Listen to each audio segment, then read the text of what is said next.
장애인 문화복지신문 제467호 제16면 기사입니다. 한국장애인고용공단 발달장애인 직업훈련생 27명, 경기도교육청 공무원 되다. 한국장애인고용공단 이사장 이종성의 직업훈련을 수료한 경기지역 발달장애인 청년 27명이 경기도교육청 근로자로 3월 4일 첫걸음을 내딛는다.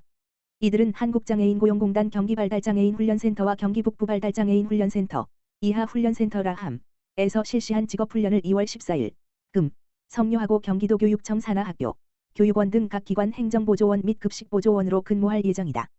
훈련센터에서 진행된 수료식에 참가한 금채원 수료생은 내가 담당할 사무보조 직무에 대해 공단에서 운영 중인 경기도 교육청 체험관에서 훈련을 하여 자신감을 키울 수 있었고, 경기도 각지에서 온 훈련생들과 우정을 쌓을 수 있는 좋은 시간을 가질 수 있어 감사하다고 소감을 전했다. 경기도교육청 교육감 임태희에서는 고등학교 및 전공과 졸업 예정 장애 학생들에게 안정적인 사회통합 기회를 제공하고자 각급 기관 내 장애인 일자리 근로자 사업으로 2025년도 행정보조원 15명, 급식보조원 12명을 선발하였다. 선발 대상자들은 한국장애인고용공단 경기지역 훈련센터 2곳에 배치되어 한 달간 실무 중심 직업훈련과 다양한 직업 적응 프로그램을 통해 직무 역량 향상을 도모하였다.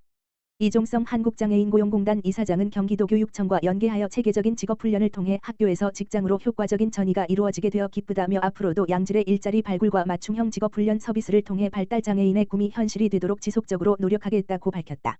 한국장애인개발원 2025년 발달장애인 요양보호사 전문교육과정 수행기관 모집. 한국장애인개발원 원장 이경혜 이하개발원은 2025년 발달장애인 요양보호사 전문교육과정 이하 전문교육과정 운영을 위한 수행기관을 오는 2월 28일 금까지 모집한다. 올해로 5년째 진행되는 발달장애인 요양보호사 전문교육 사업은 발달장애인을 대상으로 요양보호사 자격증 취득을 위한 교육과정을 운영하여 일반 노동시장으로 취업할 수 있도록 지원하는 사업이다. 지원 자격은 장애인복지법 제58조에 의한 장애인복지관, 장애인복지법 제63조에 의한 장애인복지단체, 사회복지사업법 제34조에 의한 사회복지시설, 장애인복지법 제54조에 의한 중증장애인 자립생활지원센터, 특수교육법 제2조 10항에 명시된 특수학교 및 특수학급 등이다. 단, 요양보호사 자격 취득은 일반 사회복지시설, 기관에서 수행할 수 없음에 따라 노인복지법 제39조의 2조 제1항 및 같은 법 시행규칙 제29조의 열 제5항에 따른 요양보호사 교육기관으로 지정된 곳과 컨소시엄을 구성하여 사업을 수행할 수 있는 기관에 한하여 신청을 받고 있다. 신청을 희망하는 기관은 오는 2월 28일 17시까지 개발원 홈페이지 https://gadi.or.kr에 안내된 신청서, 사업계획서 등의 서류를 내려받아 작성한 후 담당자 이메일, 지정 0201-gadi.or.kr로 접수하면 된다. 개발원은 서류 및 면접 심사를 거쳐 수도권, 강원 충청권, 호남권 제주, 영남권 등 4개 권역별 총 5개 수행기관을 선정하여 기관당 1,300만 원의 교육비, 운영비를 지원할 예정이다. 선정된 수행기관은 10명의 교육인원을 선발하여 4월부터 9월까지 요양보호사 자격 취득을 위한 기본 필수 교육과정과 문제풀이 등 추가 교육과정을 제공하게 된다. 최종 심사 결과는 개발원 홈페이지를 통해 3월 20일 발표할 예정이다. 한편 지난해에는 교육 수료자 46명 중 18명이 요양보호사 자격증을 취득하고 5명이 요양병원, 의료재단 등에 취업한 성과를 거뒀다. 자세한 사항은 개발원 홈페이지 공지사항을 통해 확인 또는 개발원 일자리개발팀 지역번호 02-3433-0785으로 문의하면 안내를 받을 수 있다. 올해 중증장애인 국가공무원 68명 선발. 행정, 전산, 농업 등 분야에서 올해 중증장애인 국가공무원을 68명 선발한다. 인사혁신처 처장 연원정은 이 같은 내용의 2025년도 중증장애인 국가공무원 경력경쟁 채용시험 시행계획을 사이버국가고시센터 www.고시.kr에 14일 공고했다. 과학기술정보통신부, 환경부, 교육부 등 19개 중앙행정기관에서 15개 분야에 걸쳐 다양한 직급으로 채용한다.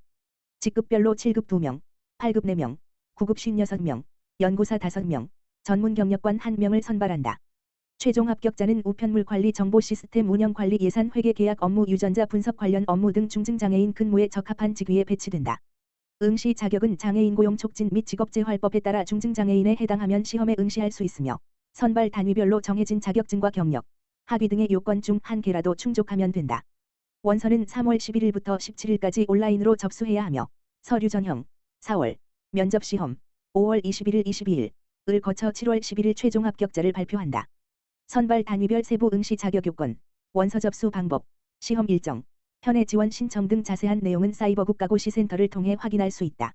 한편 중증장애인 경력 채용은 상대적으로 고용 여건이 열악한 중증장애인의 공직 진출 기회를 확대하고자 지난 2008년 도입됐다. 2008년 18명을 시작으로 지난해까지 누적 선발 인원은 총 480명 별표 쌓인 이며 지난해 기준 중앙부처에 근무하는 중증장애인 공무원은 총 1200명 별표 쌓인으로 매년 꾸준히 증가하고 있다. 인사처는 중증장애인 응시자의 수험 환경 개선을 위해 사전에 편의 제공 신청을 받아 다양한 편의를 제공하고 있다. 원서 접수 시 희망자에게 가족, 친구 등 예비 연락처를 받아 시험 단계별로 필요한 시험 정보와 유의사항 등을 안내한다.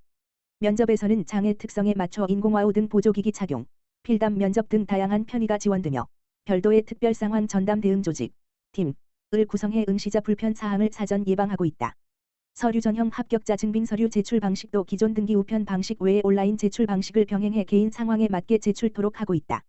임용 이후에도 높낮이 조절 탁자, 테이블 등 보조공학기기와 휠체어 이동 지원 등 근로 지원 서비스를 제공해 공직 적응을 돕고 있다. 손무조 인재채용국장은 중증장애인이 공직에서 새로운 출발을 할 수 있도록 적합한 직위를 계속 발굴하고 불편함 없이 공정하게 시험에 응시할 수 있도록 맞춤형 편의를 제공하겠다며 많은 수험생의 적극적인 지원을 바란다고 말했다. 의정부 음악도서관, 해설이 있는 음악감상회 음악코디의 부클릿을 기록하다.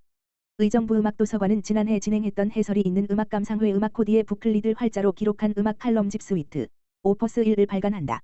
의정부 음악도서관은 2022년부터 2023년까지 음악 전공 청년 예술인들에게 직업체험과 자기개발 기회를 제공하는 인재 발굴 프로젝트 청년 음악 코디네이터를 추진한 바 있다.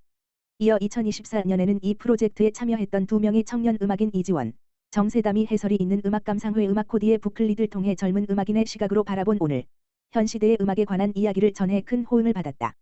이번에 발간한 음악 칼럼집의 시트는 하나의 주제로 이루어진 음악 작품 모음집이란 뜻이며 오퍼스 1은 2명의 청년 음악인이 펼쳐낸 칼럼집의 시작을 알리는 작품 번호다. 시각예술과 음악, 스코어 리더, 공연장과 음향, 미니멀 음악 등 현대 음악에서 다루는 주제나 자장가, 지중해 연안의 음악, ECM 레이블의 음악 등 한 분야의 음악을 탐구하며 10개의 다양한 음악 이야기를 담아냈다.